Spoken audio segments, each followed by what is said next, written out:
So, wala tayong magawa. Dahil wala tayong magawa, maglilinis muna tayo dahil hindi pa naman tayo start sa ating work. Next week pa. Hindi muna tayo nagsimula hanggat hindi pa dumadating ang ating result ng ating medical. So, 1 week pa tayong tambay-tambay dito. Kaya kailangan natin ayos-ayos ng ating mga kagamitang pandagat. Kaya inililinis ko ang dapat linisin. Itapon ang dapat itapon.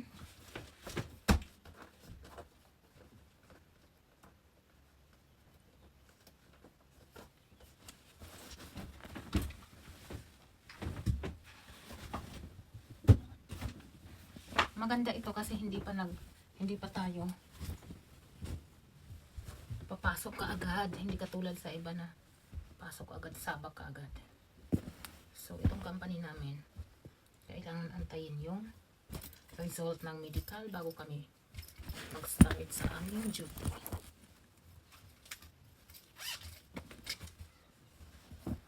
Kaya kailangan kong ayusin ang ating mga bagay-bagay.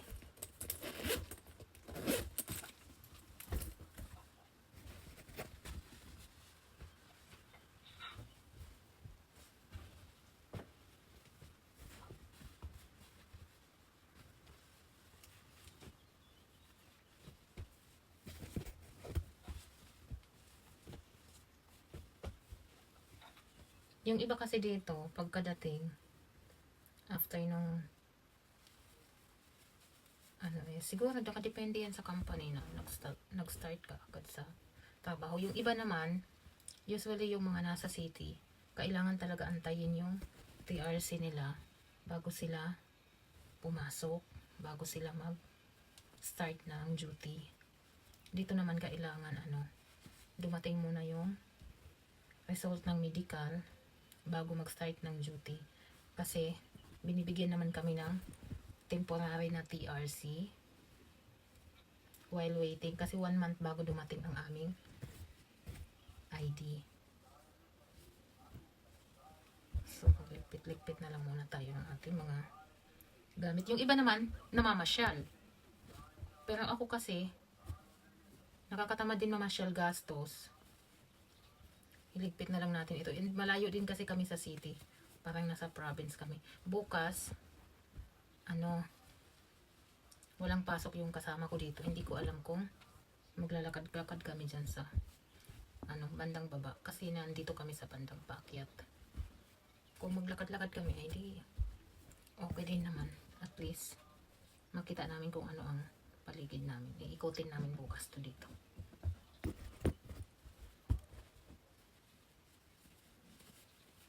So, at least aware kami kung ano ang if in case of emergency, alam namin kung saan yung exit, and alam namin kung saan pwedeng pumasok. Lalakadin talaga namin yun bukas. Magha-hike kami dyan. Kasi pabundok na itong amin eh. Gagamitan na lang namin ng Google Map. Hanggang doon sa tabing dagat, maglalakad-lakad kami bukas. Tahimik dito as in. Yun nga lang talaga. Kahit saan naman eh. Kailangan doble ingat. Kasi hindi naman natin pa masyadong yung culture nila dito. Mababait naman yung mga tao dito. Parang nasa Pilipinas ka lang din. Kapag mabait ka, mabait din sila. Pero yun nga lang talaga. Iba talaga yung parang more independent ka kapag andito ka. Kasi siguro dahil sa din yung parang alam nila na hindi basta-basta magtitiwala yung mga tao sa paligid nila sa kanila, ganun.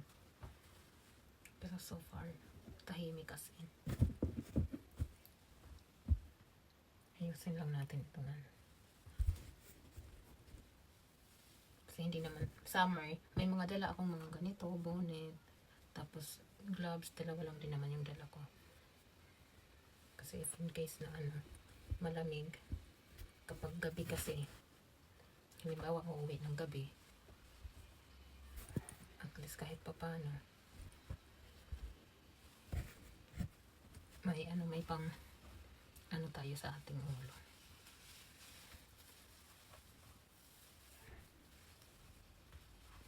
May pangtakip tayo sa ating Julokis. Mag-isa lang ako dito ngayon kasi pumasok ang aking kasama. Mamaya pa yung uwi niya, mga 2:00. Tapos maya-maya ang gagawin ko is isasalang ko yung mga tinanggal niya doon sa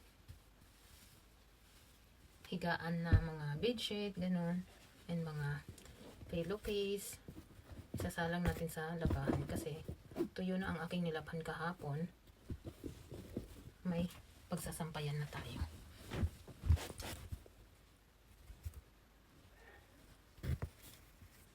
Tanggalin ko na lang ititsura kasi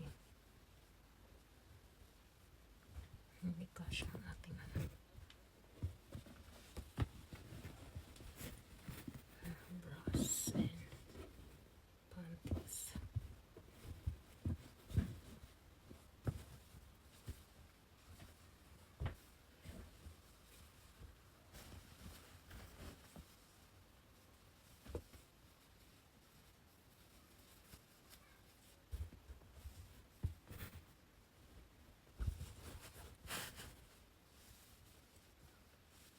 Ay! May tao ngayon nga din ako tipod. Mamingaw. Ay. Ha? Nagtutupi ako, nag-aayos ako ng mga ano. Kasi if ever na mag-start na ako next week, at least mapayapa na ang aking paligid. Dahil naayos ko na yung mga dapat ayusin. Naayos ko yung cabinet ko.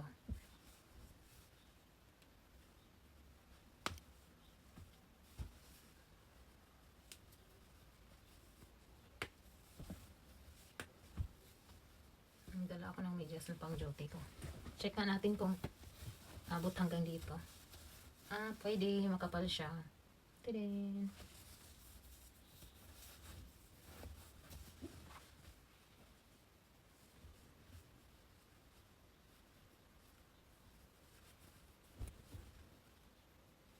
Kumusta kaya yung mga kasabay ko?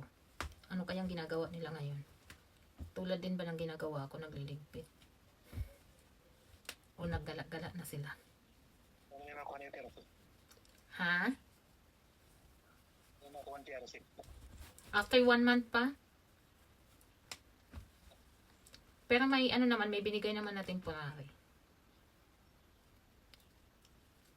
So no need to worry. Pero usually yung mga nasa city talaga, hindi talaga sila, lalo sa ano, sa Zagreb. Ay, napunit siya. Sa Zagreb kasi may ano ako, may kakilala. 1 month talaga siya nag-antay bago siya nakapag-duty. Siguro mga 1 month and 2 weeks or 1 week ganun. Bago siya nakapag-start ng duty niya.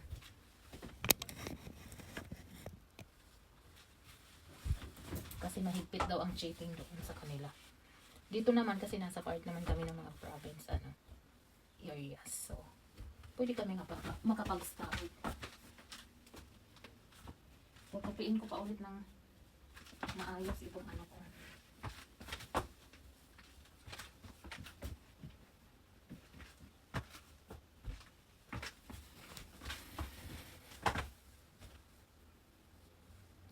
Paa daw ito.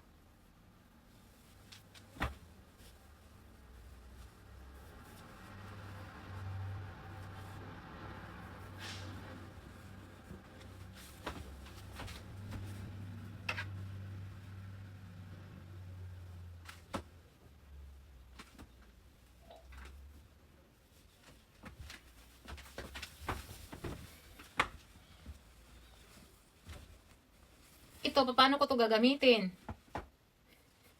Malamig man. Mga maninipis. Diba, nadala ko pa. Tada! Ang cute. Diba, nadala ko pa tong mga to. Ang dami ko din kasing nasin sa Pilipinas na mga gamit ko kasi mabigat na yung bagahe ko, hindi ko siya madala lahat.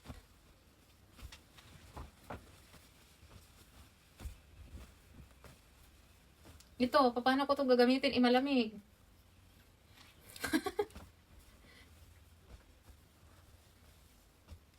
Tabi na lang natin yan siya dyan.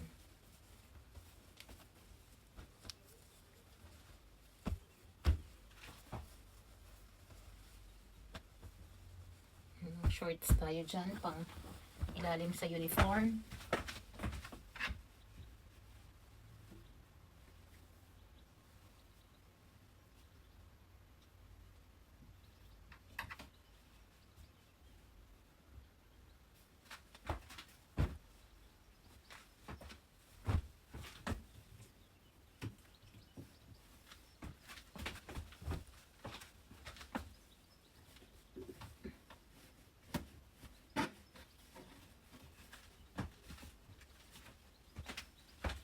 Ayusin natin siya.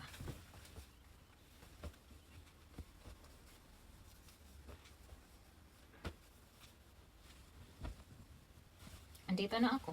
Totoo na talaga to.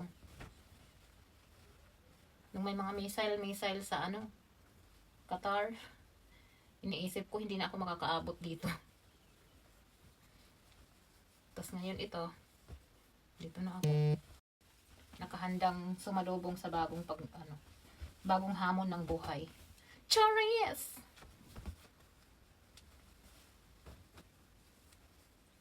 Charis! Pimping ko! Tapos ka na maglaba?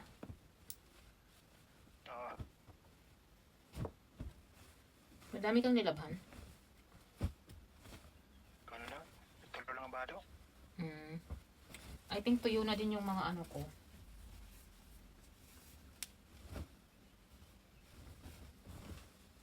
Tuyo na din yung nilabhan ko kahapon.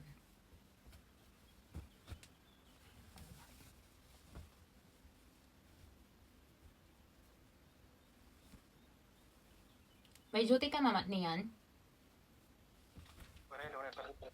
Ha?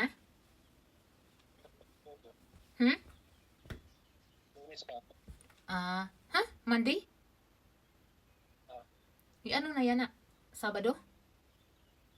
This day ako. Okay.